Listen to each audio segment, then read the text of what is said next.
اعوذ باللہ من الشیطان الرجیم بسم اللہ الرحمن الرحیم السلام علیکم ورحمۃ اللہ وبرکاتہ۔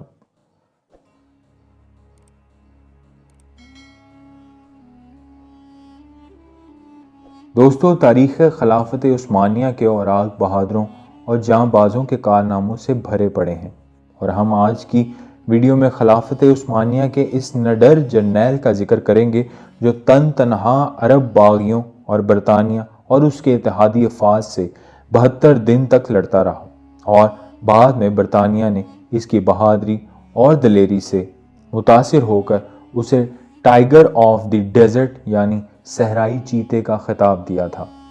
تاریخ سے مدینہ منورہ کے محافظ کے نام سے بھی یاد کرتی ہے۔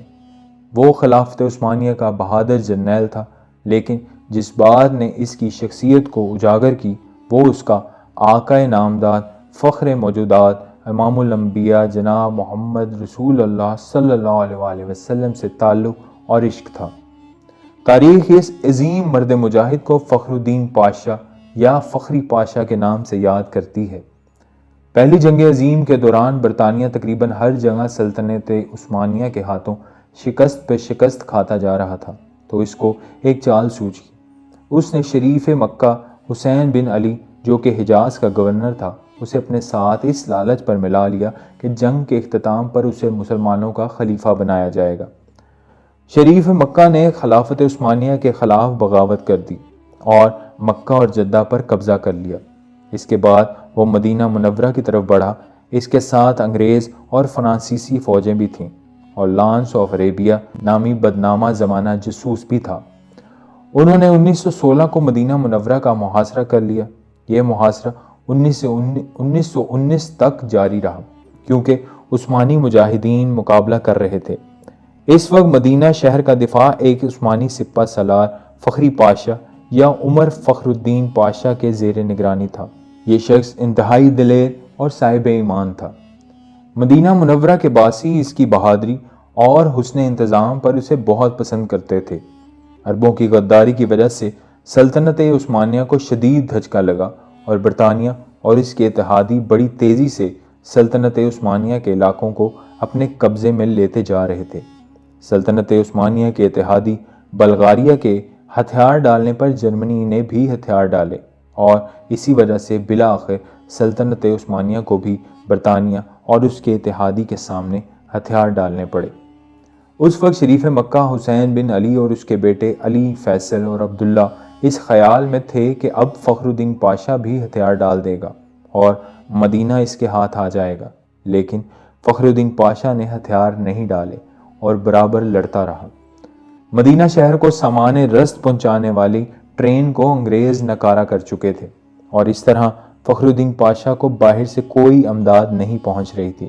محاصرے کے دوران مدینہ منورہ پر تقریباً 130 بار حملہ کیا گیا، اور 30 اپریل 1918 کو مدینہ منورہ کی مقدس سرزمین پر 300 بم برسائے گئے۔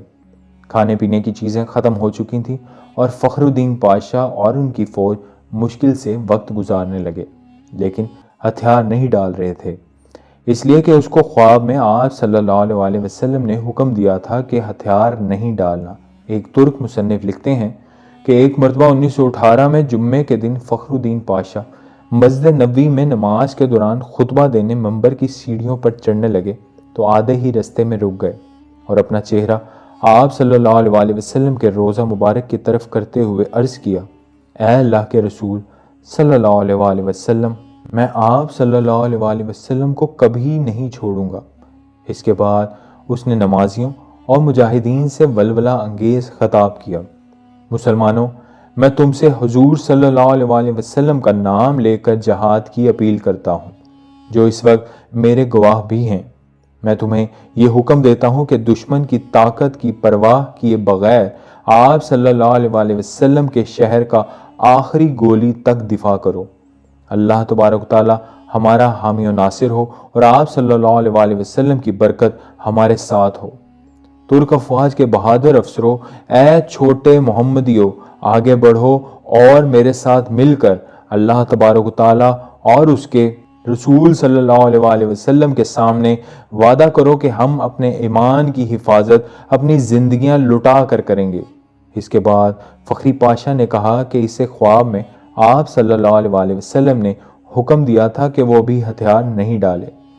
اگست 1918 میں جب اسے شریف مکہ کی طرف سے پیغام آیا کہ ہتھیار ڈال دو تو اس نے ان الفاظ میں جواب دیا: فخری پاشا کی طرف سے جو عثمانی افواج کے سپہ سالار اور سب سے مقدس شہر مدینہ کا محافظ اور آپ صلی اللہ علیہ وآلہ وسلم کا ادنا غلام ہے، اس اللہ تبارک و تعالیٰ کے نام سے جو ہر جگہ موجود ہے، کیا میں اس کے سامنے ہتھیار ڈالوں جس نے اسلام کی طاقت کو توڑا، مسلمانوں کے درمیان خون ریزی کی اور خود کو انگریز کے ماتحت کیا؟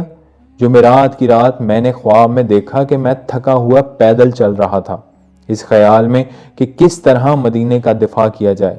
اچانک میں نے ایک جگہ پر خود کو نامعلوم افراد کے درمیان پایا جو کہ کام کر رہے تھے۔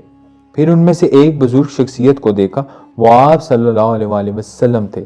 ان پر اللہ تبارک و تعالیٰ کی رحمت ہو، انہوں نے اپنا بایاں ہاتھ میری پیٹھ پر رکھا اور مجھ سے تحفظ کا احساس دلانے والے انداز میں کہا: میرے ساتھ چلو۔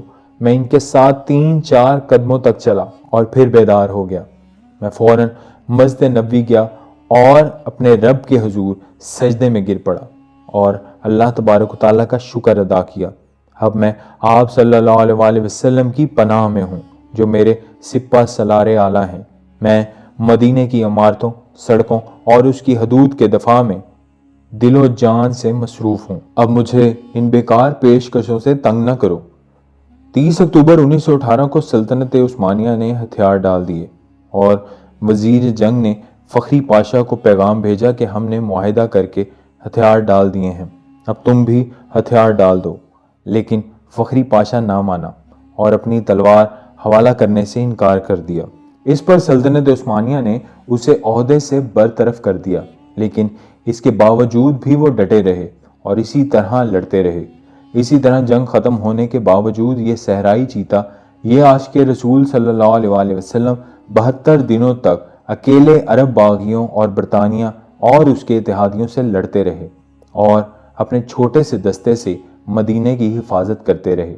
آخر کار ان کے اپنے ہی ساتھیوں نے تنگ آ کر خود ان کو پکڑ کر دشمنوں کے حوالے کر دیا۔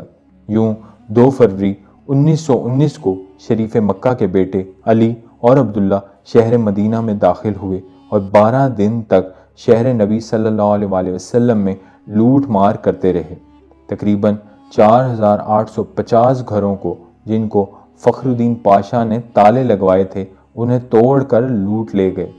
فخر الدین پاشا نے 2 سال مالٹا میں قید میں گزارے۔